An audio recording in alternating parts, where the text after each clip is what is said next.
India కూటమి రాష్ట్రపతి అభ్యర్థిగా తనను ఎంపిక చేయడం సంతోషంగా ఉందన్నారు జస్టిస్ సుదర్శన్ రెడ్డి. ఏ రాజకీయ పార్టీతో తనకు సంబంధం లేదని, ఏ పార్టీలోనూ తనకు సభ్యత్వం లేదని చెప్పారు. ఇండియా కూటమి కూడా నాన్ పొలిటికల్ వ్యక్తికి ఇవ్వాలని భావించినట్టు ఉందన్నారు. సౌత్ నార్త్ అనేది కరెక్ట్ కాదన్నారు. అంతా భారతీయులమేనని స్పష్టం చేశారు. తాను దక్షిణ భారతీయుని కనుక ఒక దక్షిణ భారతీయుడికి మరొక దక్షిణ భారతీయుడిని పోటీ పెడితే బాగుంటుందని ఇండియా కూటమి అనుకుందని తాను అనుకోవడం లేదన్నారు జస్టిస్ సుదర్శన్ రెడ్డి.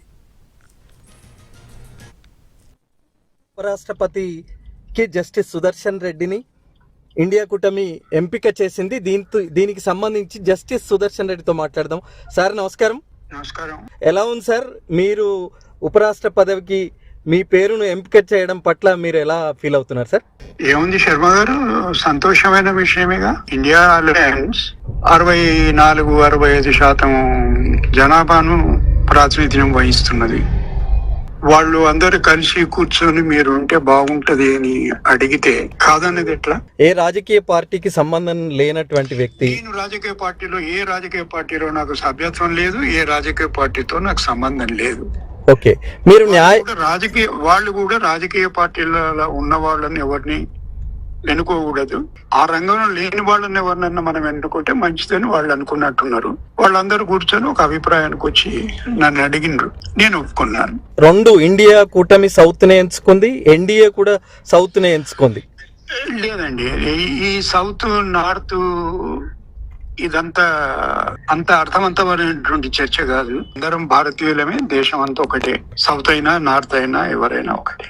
అక్క నార్త్ ఇండియా నుంచి ఎవరినన్ను ఎన్నుకుంటే కూడా నేను అనుకోవడం ఏమిటంటే ఇండియా కూటమి వాళ్ళు నన్నే ఎంచుకుందరని నేను అనుకుంటున్నాను. నేను దక్షిణ భారతీయుని కనుక ఒక దక్షిణ భారతీయునికి వ్యతిరేకంగా ఇంకొక దక్షిణ భారతీయుని పోటీ పెడితే బాగుంటదని చెప్పి ఇండియా కూటమి అనుకున్నదని నేను అనుకోవడం లేదు. మరి బలాబలాలను చూస్తే ఏంటి సార్? ఎన్డీఏ బలం చాలా ఎక్కువగా ఉంది. మరి ఎన్డీఏకు ఇండియా కూటమికి అనేటివి ఓట్లు ఉండవు కదా.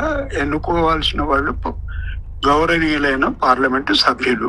పార్టీలతో నిమిత్తం లేకపోతే అందరినీ అడుగుతాను. బేరీజు వేసుకొని నేను ఒకవేళ ఈ పదవికి పనికొస్తానని అనుకుంటే మీరు నాకు నా అభ్యర్థిత్వాన్ని బలపరచండి అని అందరినీ అడుగుతాను. మీకు సంబంధించి ఎట్లా ఉంది సార్? అంటే అక్కడ రెస్పాన్స్ ఏ విధంగా ఉంది? ఇప్పటికే మీకు చాలా మంది ఫోన్లు కూడా చేస్తూ అంటే లెక్కలేనన్ని ఫోన్లు, అంటే లెక్కలేదానికి నేను ఊపిరి సరుపుతలేను. ఆ మధ్యలో ఆపి మీరు మా ఊరోళ్ళు కనుక మీతోటి మాట్లాడుతారు. మీరు తెలంగాణ ప్రాంతానికి సంబంధించిన వ్యక్తి, మీరు రంగారెడ్డి జిల్లా ప్రాంతానికి సంబంధించిన వ్యక్తి. మీరు తెలంగాణ ప్రాంతానికి సంబంధించిన వ్యక్తినే గాను. తెలంగాణ ఉద్యమంలో 69లో పాల్గొన్నాం, 71లో పాల్గొన్నాం. సుప్రీంకోర్టు నుంచి పదవీ విరమణ చేసి వచ్చిన తర్వాత నా వంతు కృషి నేను తెలంగాణ రాష్ట్ర ఏర్పాటు కొరకు చేసినటువంటి మాట వాస్తవం. మీరు ఉపరాష్ట్రపతిగా గెలవాలని మేము కూడా కోరుకుంటున్నాం sir. All the best sir. Thank you Sharma. ధన్యవాదాలు మీకు, ఎన్టీవీకి. Sir thank you sir. All the best sir. ఇది జస్టిస్ సుదర్శన్ రెడ్డి గారు మనతో మాట్లాడినటువంటి మాటలు.